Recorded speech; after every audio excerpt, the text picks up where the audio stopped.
ಅನ್ನದ ಚಿಂತನೆಯನ್ನ ಮೂಡಿಸಲಿ ಅಂತಕ್ಕಂಥದ್ದೇ ಈ ಒಂದು ಕಾರ್ಯಕ್ರಮದ ಉದ್ದೇಶ ಆಗಿರುತ್ತೆ. ಆದ್ರಿಂದ ಹುಟ್ಟು ಬದುಕು ಈ ಸಾವಿನ ನಡುವೆ ಅಲ್ವಾ, ಹುಟ್ಟು ಬದುಕಿನ ಆಟವೂ ಇಲ್ಲಿ.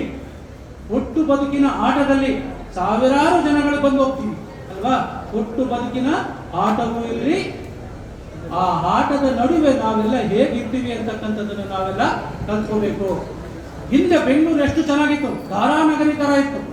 ಧಾರಾನಗರಿಯ ನೆನಪಿಸುವಂತ ಅಂದಿನ ಸುಂದರ ಬೆಂಗಳೂರು. ಇವತ್ತೇನಾಗಿದೆ ಆ ಬೆಂಗಳೂರು? ಗಾರ್ಬೇಜ್ ಸಿಟಿ ಅಂತ ಹೇಳ್ಬಿಟ್ಟು ಅವ್ರು ಹೇಳಿಲ್ಲ ಜನ. ಯಾಕೆ ಆ ತರ ಆಗಿದೆ? ಕಸ ಎಲ್ಲಿ ಅಂತೆಲ್ಲ ನಾವು ಕಸ ಬಿಸಾಕ್ತಿವಿ. ಪ್ಲಾಸ್ಟಿಕ್ ನೀರು ಕುಡಿತೀವಿ, ಆ ಬಾಟ್ಲ್ ಅಲ್ಲೇ ಬಿಸಾಕ್ತಿವಿ ಅಲ್ವಾ. ಪೇಪರ್ ಅನ್ನು ನಾವು ಬಿಸಾಕ್ತಿವಿ. ನಿಮ್ಗೆ ಅದು ಸಣ್ಣ ಸಣ್ಣದು ಅನ್ಸುತ್ತೆ. ಒಂದು ಪ್ಲಾಸ್ಟಿಕ್ ನಾವು ಬಿಸಾಕಿ ಆ ಭೂಮಿ ಒಳಗಡೆ ಬಿಸಾಕಿದ್ರೆ ಆ ಭೂಮಿ ಒಳಗಡೆ ಹೋದಾಗ ಅದು ಬೇಗ ಕರಗಲ್ಲ. ನಿಮ್ಗೆಲ್ಲ ಚೆನ್ನಾಗಿ ಗೊತ್ತಿದೆ ವಿದ್ಯಾರ್ಥಿಗಳು, ಯಾಕಂದ್ರೆ ನಮ್ಗೆ ಇದು ಚೆನ್ನಾಗಿ ಓದ್ತಾ ಇರ್ತೀರ ನೀವು. ನಿಮ್ಗೆ ಪರಿಸರ ಮಾಲಿನ್ಯನೇ ಹೆಚ್ಚು ಒಂದು ಪಾಠನೇ ಇರುತ್ತೆ. ಹಸುಗಳು ತಿಂತವೆ, ಕರುಗಳು ತಿನ್ನುತ್ತೆ ಅಲ್ವಾ. ಹೊಟ್ಟೆ ಒಳಗಡೆ ಆ ಪ್ಲಾಸ್ಟಿಕ್ ಹೋದಾಗ ಕರಗಲ್ಲ, ಕರುಳನ್ನ ಚೂರ್ಕೊಂಡು ಹೋಗುತ್ತೆ. ಹಸು ಹಾಲು ಕೊಡುತ್ತೆ, ಆ ಹಾಲಲ್ಲೆಲ್ಲ ಈ ಪ್ಲಾಸ್ಟಿಕ್ ಸೇರ್ಕೊಂಡಿರುತ್ತೆ. ಮತ್ತೆ ನಾವೇ ಕುಡಿತೀವಿ ಅದನ್ನ ಅಲ್ವಾ. ಹಾಲನ್ನ ನಾವೇ ಕುಡಿತೀವಿ, ಮತ್ತೆ ನಮ್ಮ ಕರುಳು ಕೂಡ ಹಾಳಾಗುತ್ತೆ. ಈ ರೀತಿಯಾದ ಮಾಲಿನ್ಯದಿಂದ ನಮ್ಮ ಕರುಳು ಕೂಡ ಹಾಳಾಗುತ್ತೆ. ಇವತ್ತೆಲ್ಲ ಮಕ್ಕಳು ಯಾಕೆ ನರಳ್ತಾ ಇದ್ದಾರೆ? ಎಷ್ಟು ಕಾಯಿಲೆಯಿಂದ ನರಳ್ತಾ ಇದ್ದಾರೆ ಮಕ್ಕಳು. ನಾನು ಹೇಳ್ದಂಗೆ 20-25-30 ವರ್ಷ ನೀವು ಹೈಸ್ಕೂಲ್ ಕಾಲೇಜು ಬರೋದ್ರೊಳಗೆ ಎಲ್ಲ ಕಾಯಿಲೆಗಳು ಬರುತ್ತೆ. ಎಷ್ಟೋ ಮಕ್ಕಳು 35 ವರ್ಷಕ್ಕೆ ಮಧುಮೇಹದ ರೋಗದಿಂದ ಪ್ರಾಣವನ್ನೇ ಕಳ್ಕೊಳ್ತಕ್ಕಂಥ ಉದಾಹರಣೆಗಳು ಬಹಳ ಇದೆ.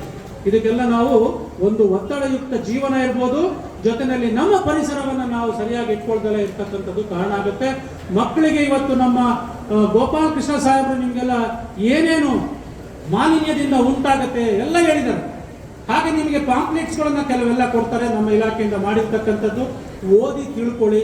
ನಾನು ಹೇಳಿದಾಗೆ ವಾಹನಗಳಿಂದ ಬರ್ತಕ್ಕಂಥ ಒಂದು ಮಾಲಿನ್ಯ ಏನಿದೆಯಲ್ಲ, ಹೊಗೆಯಿಂದ, ಅದರಲ್ಲಿ ಅನೇಕ ರೀತಿಯಾದ ಅವ್ರು ಹೇಳಿದ್ರು ಏನಂತ, ಪೆಟ್ರೋಲ್ ವಾಹನಗಳಿಂದ ಅತಿ ಹೆಚ್ಚು ಬರುತ್ತೆ.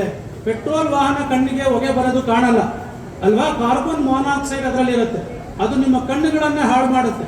ಅದನ್ನ ಕುಡಿದ್ರೆ 5 ನಿಮಿಷ ನೀವು ಅದು ಗ್ಯಾಸ್ ಕುಡಿದ್ರೆ ಸತ್ತೇ ಹೋಗ್ಬಿಡುತ್ತೆ, ಶ್ವಾಸಕೋಶನೇ ಹಾಳು ಮಾಡುತ್ತೆ. ಈ ರೀತಿಯಾದ ಅನೇಕ ರೀತಿಯಾದ ಅನಿಲ ಹೊರಗಡೆ ಬರೋದ್ರಿಂದ ನಮಗೆಲ್ಲ ಅನೇಕ ರೀತಿಯಾದ ತೊಂದರೆಗಳು ಆಗೋದ್ರಿಂದ ನಾವೆಲ್ಲ ಇದ್ರ ಬಗ್ಗೆ ಎಚ್ಚರಿಕೆಯನ್ನ ಮೂಡಿಸ್ಕೋಬೇಕು. ಮುಂದಿನ ಪ್ರಜೆಗಳು ನೀವೆಲ್ಲ ಆಗಿರೋದ್ರಿಂದ ನಾವು ಇದ್ರ ಬಗ್ಗೆ ಹೆಚ್ಚು ಜವಾಬ್ದಾರಿಯನ್ನು ತಗೋಬೇಕು ಅಂತ ಕರ್ನಾಟಕ ಸರ್ಕಾರ ಅನೇಕ ರೀತಿಯಾದ ಕ್ರಮಗಳನ್ನ ತಗೊಂಡಿದೆ. ಜೊತೆಯಲ್ಲಿ ಈಗೆಲ್ಲ ನೀವು ಗೊತ್ತಿದ್ದಾಗೆ ಪೆಟ್ರೋಲ್ ಡೀಸೆಲ್ ವಾಹನಗಳನ್ನ ಬದಲಾವಣೆ ಮಾಡಿ ಎಲೆಕ್ಟ್ರಿಕಲ್ ವಾಹನಗಳನ್ನ ತಗೋಬೇಕು ಅಂತ ಕೂಡ ಅದನ್ನ ಕಂಡೀಷನ್ ಮಾಡ್ತಾ ಮುಂದಿನ ದಿನಗಳಲ್ಲಿ ಅದನ್ನ ಬದಲಾವಣೆ ಮಾಡಿ ಸರ್ಕಾರ ಅತಿ ಹೆಚ್ಚಿನ ಒಂದು ಜವಾಬ್ದಾರಿಯಿಂದ ಎಲ್ಲ ಕೆಲಸಗಳನ್ನ ಮಾಡ್ತಾ ಇದೆ. ನೀವು ಕೂಡ ಜವಾಬ್ದಾರಿಯುತ ವ್ಯಕ್ತಿ ಆಗಬೇಕು ಮುಂದೆ ಅನ್ನೋ ಉದ್ದೇಶದಿಂದ ನಿಮಗೆಲ್ಲ ಇದನ್ನ ಅರಿವನ್ನು ಮೂಡಿಸ್ತಕ್ಕಂಥ ಕಾರ್ಯಕ್ರಮ ಶಾಲಾ ಕಾಲೇಜುಗಳಲ್ಲಿ ಮಾಡ್ತಾ ಇರ್ತಕ್ಕಂಥದ್ದು. ಅದಕ್ಕೆ ನಾವು ಉಪಾಯ ಏನೇನು ಮಾಡಬೇಕು? ನೀವೆಲ್ಲರೂ ಕೂಡ ಯಾರೆಲ್ಲರೂ ಗಾಡಿ ಯಾರು ಓಡಿಸ್ತೀವಿ ಅಂತ ಅಂದ್ರೆ ಕೈ ಎತ್ಬಿಡ್ರಿ ಅಲ್ವಾ. ನಾವು ಲೈಸೆನ್ಸ್ ಇಲ್ಲದಲೇ ಇರೋ ತನಕ, ನಾವು ತಗೊಳ್ಳೋ ತನಕ ಯಾರೂ ಕೂಡ ಗಾಡಿಯನ್ನ ಓಡಿಸಬಾರ್ದು. 18 ವರ್ಷ ತುಂಬುವುದರ ಒಳಗೆ ನೀವೇನಾದ್ರೂ ವಾಹನಗಳನ್ನ ಓಡಿಸಿದ್ರೆ 18 ತುಂಬಲ್ಲ. 18 ವರ್ಷದ ಒಳಗಡೆ ನೀವೇನಾದ್ರೂ ವಾಹನ ಓಡಿಸಿದ್ರೆ ನಿಮಗೆ 18 ತುಂಬಲ್ಲ. ನೀವೆಲ್ಲ 18 ತುಂಬಬೇಕು. ಭಾರತದ ಒಂದು ಒಳ್ಳೆ ಅಬ್ದುಲ್ ಕಲಾಂ ರೀತಿಯಾದಂಥ, ವಿವೇಕಾನಂದರಂತ ಬೇಕಾದಷ್ಟು ವ್ಯಕ್ತಿಗಳಾಗಬೇಕು. ಆದ್ರಿಂದ ನಾವೆಲ್ಲ ಉಪಾಯ ಏನಪ್ಪ ಮಾಡಬೇಕು? ನಮ್ಮ ಕಡೆಯಿಂದ ಏನು ಉಪಾಯ ಏನ್ ಮಾಡ್ಬೋದಮ್ಮ? ಏನೋ ಮಾಡಿದೆ ನೀನು ಉಪಾಯ ಏನ್ ಮಾಡ್ಬೋದು? ಸರ್, ವೆಹಿಕಲ್ಸ್ ನ ಕಂಟ್ರೋಲ್ ಮಾಡಬೇಕು. ಜಾಸ್ತಿ ಎಲೆಕ್ಟ್ರಿಕ್ ವೆಹಿಕಲ್ಸ್ ನ ತಗೋಬೇಕು. ಸರಿ, ಆಮೇಲೆ ನೀನು ಏನ್ ಮಾಡ್ಬೋದು?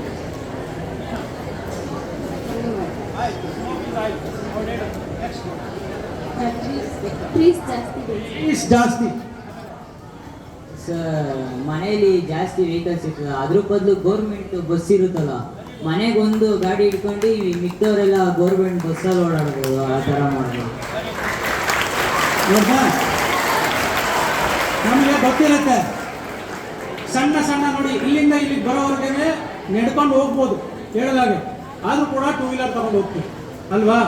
ಆದ್ರಿಂದ ಸರ್ಕಾರ ಇವತ್ತು ಅತಿ ಹೆಚ್ಚು ವಾಹನಗಳು, ಬಸ್ಗಳನ್ನ ಬಿಟ್ಟಿದೆ. ಮೆಟ್ರೋ ಇದೆ, ಎಷ್ಟು ಸಾಧ್ಯನೋ ಅಷ್ಟು ನಾವು ಇವುಗಳನ್ನು ಉಪಯೋಗಿಸೋದಕ್ಕೆ ಪ್ರಾರಂಭ ಮಾಡಬೇಕು. ನಾವು ವಿದ್ಯಾರ್ಥಿಗಳು ಇವಾಗ ಹೇಗೆ ನೀವೆಲ್ಲ ಸೈಕಲ್ನ ತುಳಿತೀರಾ, ಇದೇ 18 ವರ್ಷ ಆಗೋ ತನಕನೂ ಬೈಸಿಕಲ್ನೇ ಬಳಸಬೇಕು. ಬೈಸಿಕಲ್ನೇ ಬಳಸಬೇಕು. ನೀವು ನಿಮ್ಮ ಜನ್ಮದ ದಿನ ಪ್ರತಿಯೊಂದು ಹಬ್ಬದಲ್ಲಿ ನಾವೆಲ್ಲ ಒಂದೊಂದು ಗಿಡ ಮರಗಳನ್ನ, ಸಣ್ಣ ಸಣ್ಣ ಸಸಿಗಳನ್ನ